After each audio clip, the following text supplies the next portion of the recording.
हिंदी की बिंदी चैनल में आप सभी का स्वागत है। तो दोस्तों, आज के इस वीडियो में आप सभी के लिए एक बहुत ही स्पेशल टॉपिक पे मैं बात करने वाली हूँ।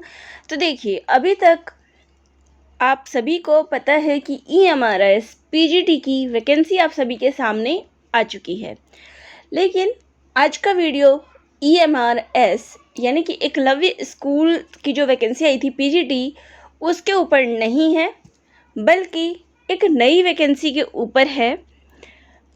तो चलिए, इसमें सीट्स कितनी है, क्या क्या चीज़ें मांगी गई है, इन सब के बारे में पढ़ते हैं और ये किस चीज़ की वैकेंसी है, मैं उन सभी की डिटेल्स आप सभी को आज के इस वीडियो में देने वाली हूँ।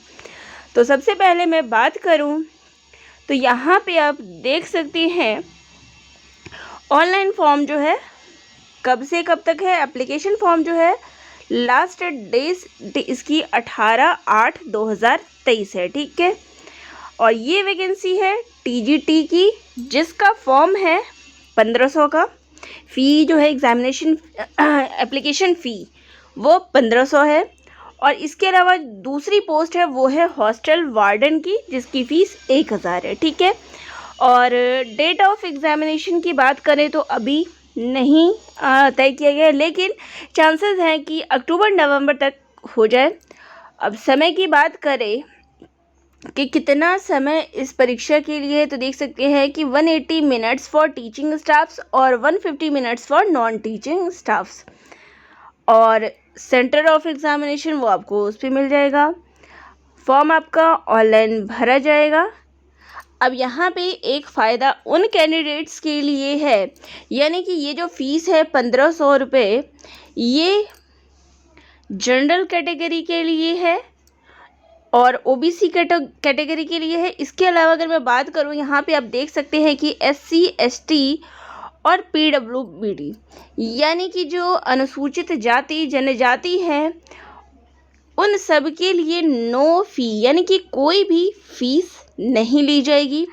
तो यहाँ पर जो भी अभ्यर्थी SC ST से बिलोंग करते हैं उन और PWBD से बिलोंग करते हैं, उन सभी के लिए सुनहरा कह सकते हैं मौका। देखिए, मौका तो सुनहरा सभी के लिए है, चाहे वो यहाँ जनरल कैटेगरी के हों या फिर अदर कैटेगरी सुनहरा मौका सभी के लिए है। लेकिन जहाँ एक फ़ीस की बात होती है, क्योंकि सभी के लिए फ़ीस क्या है 1500 रुपये है जनरल वालों के लिए, लेकिन बाकी जो अदर कैटेगरी वालों के लिए फ़ी में रिलैक्सेशन है, तो उनके लिए फ़ी भी कोई पे नहीं करनी, तो उनके लिए हम कह सकते हैं कि ज़्यादा अच्छा मौका है। और जनरल वाले थोड़ा सोच के इस चीज़ को भरेंगे, क्योंकि 1500 रुपये का फॉर्म है तो सभी चीज़ें सोच कर ही भरी जाती है, तो वो थोड़ा सोच कर ही भरेंगे कि क्या करना चाहिए और क्या नहीं करना चाहिए, ठीक है। अब बात करते हैं कि इसमें सीट्स कितनी है, क्योंकि मेन तो आपका सीट होता है कि कितनी सीट इस पोस्ट में आई हुई है TGT की। तो यहाँ TGT की पोस्ट में 5660, यानी कि एक अच्छी खासी वैकेंसी हम कह सकते हैं कि TGT की आई है। तो 5660 टोटल सीट्स है। हॉस्टल वार्डन की 335 है, हॉस्टल वार्डन फीमेल की 334 है। तो कुल मिला के बात की जाए तो 6329 टोटल सीट्स है, ठीक है। अब बात करते हैं कि विषय की, कि किस विषय में कितनी सीट्स है, ठीक है। तो हिंदी की बात करें तो हिंदी में टोटल सीट्स की बात करें तो 606 है, जिसमें UR की सीट जो है 248 है। इसके अलावा EWS की 60 है, OBC NCL नॉन क्रिमिलेयर की 163 है, SC की 90 है, ST की 45 है, OH 6, VI 6 और HI 6 और अदर की 6 है। तो मेन जो होता है यहाँ पे UR की बतानी थी तो वो 248 है, ठीक है। और बाकी जो है आप देख सकते हैं कि SC ST वालों के लिए तो फ़ी में भी कंसेशन है, तो वो आराम से देख सकते हैं।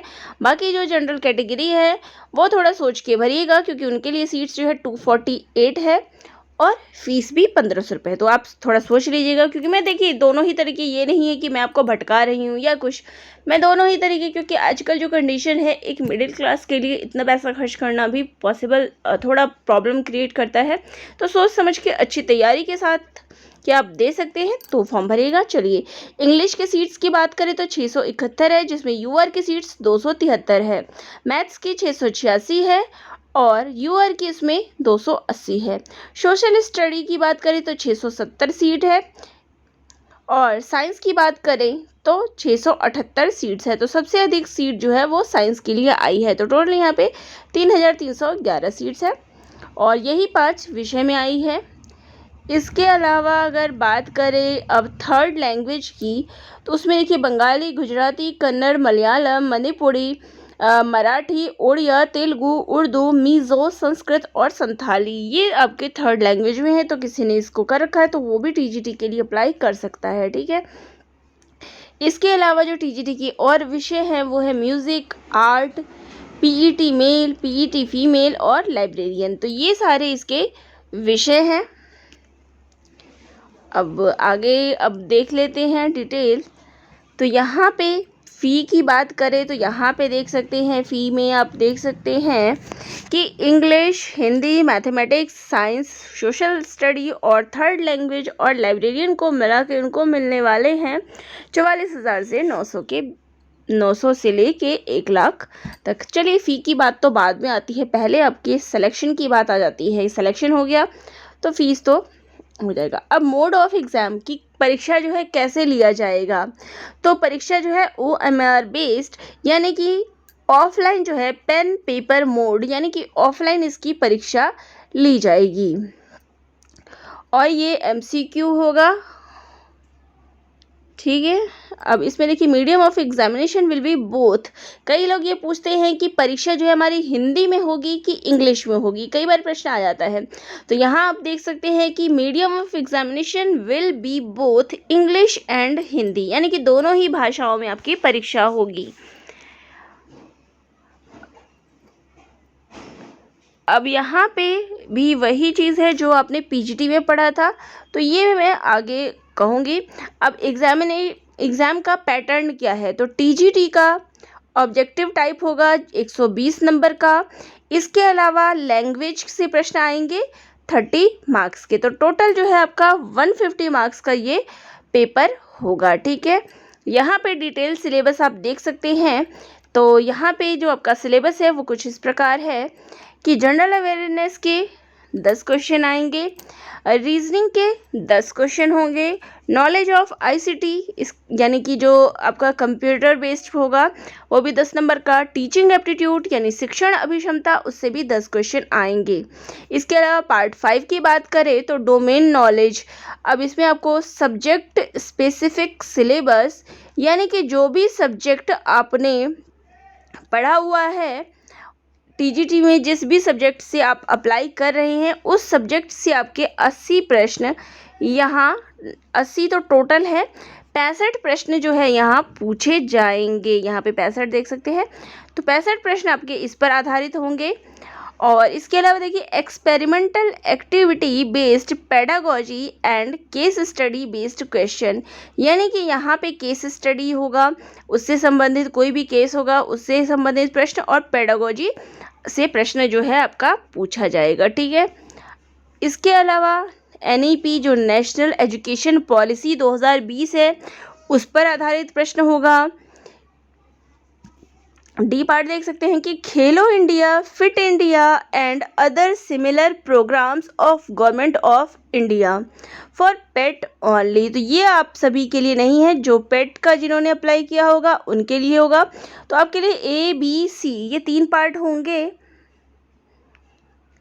तो इसमें आपको देख सकते हैं 65 नंबर की आपके सब्जेक्ट आएंगी और पेडागोजी आपके 10 नंबर का होगा और 5 नंबर का आपका NEP से क्वेश्चन होगा, ठीक है। अब इसके बाद पार्ट 6 देखिए, जैसा कि पीजीटी में हमने देखा था तो इसमें भी सेम वही है कि language competency, general Hindi, general English और रीजनल लैंग्वेज। अब यहाँ पे क्या एक्स्ट्रा आ गया है, रीजनल लैंग्वेज आपका एक भाषा संबंधी भी होगा जो भी आपकी रीजनल लैंग्वेज है। This part is qualifying in nature only, यानी कि ये सिर्फ क्वालिफाइंग मार्क्स है, इसके मार्क्स ऊपर जो पैटर्न है उसमें काउंट नहीं होंगे, ठीक है। यानी ये जो 1 2 से लेके 5 तक है, यही आपका मेन है। ये बस आपकी क्वालिफाइंग के लिए चाहिए, लेकिन ज़रूरी तो ये भी है, पढ़ना तो आपको ये भी पड़ेगा।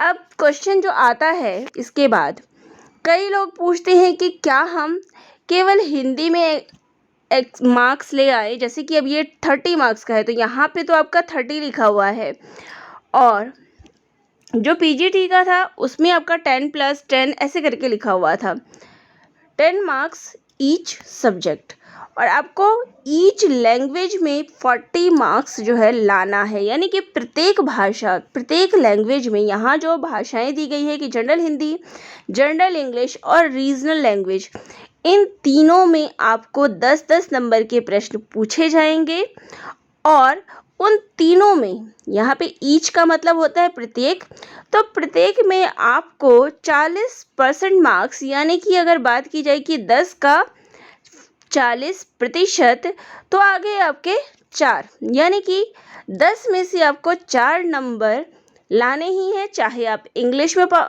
में भी आपको 4 नंबर लाने हैं, हिंदी में भी आपको 4 नंबर लाने हैं।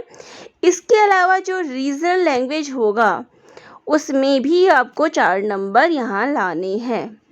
Part 1 to 5 of the candidates will not be evaluated if he she fails to attain qualify।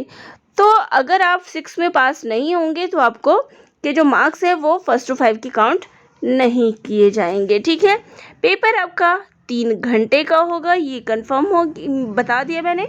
तो यहाँ पे ये आपका हो गया।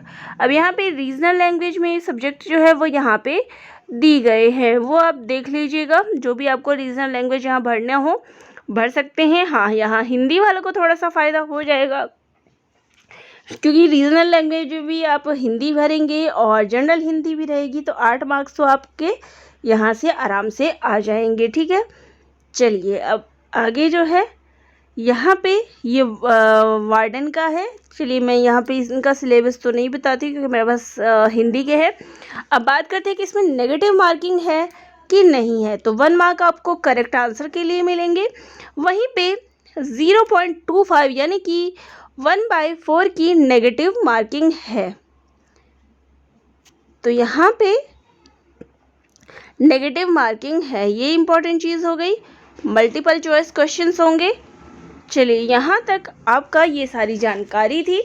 अब बात हो जाएगी कि सिलेबस की, तो नेक्स्ट वीडियो में मैं आप सभी को EMRS TGT के सिलेबस के ऊपर भी चर्चा करूँगी कि आखिर इसका सिलेबस क्या है, आपको क्या क्या चीज़ें इसमें पढ़नी है।